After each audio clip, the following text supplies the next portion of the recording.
The All Blacks make changes ahead of semi-finals clash, vigil held for victims killed in Israel-Hamas war, and another day of waiting in the capital.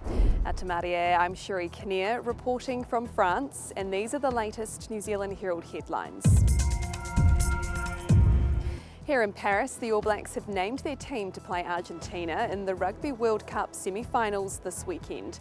Mark Telea returns after being stood down last week, and Sam Whitelock will start with Brodie Retallick on the bench. Head coach Ian Foster explains his selections. Having Sam start, bring a little bit of extra energy into that pack early. We've got Brodie coming off the bench. Samasoni in for Colsey is a very similar story.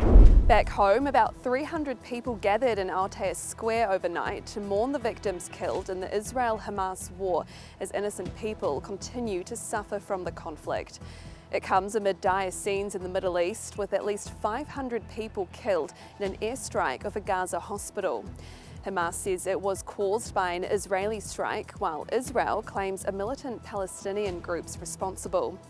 US President Joe Biden's arrived in Tel Aviv, hoping to ease tensions, although summits with Egypt, Palestine and Jordan have been cancelled. It'll be another day of waiting in the capital. New Zealand First Leader Winston has touched down in Wellington, but hasn't been keen to front media ahead of government-forming talks with National. The official face-to-face talks won't begin today either, with Chris Luxon in Auckland. But Peters and his team will no doubt be hammering out their positions ahead of talks in the coming weeks.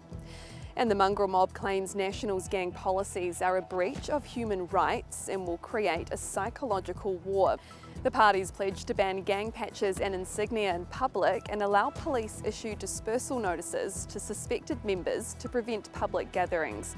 New orders will stop gang members from possessing firearms and allow warrantless searches of their homes and vehicles.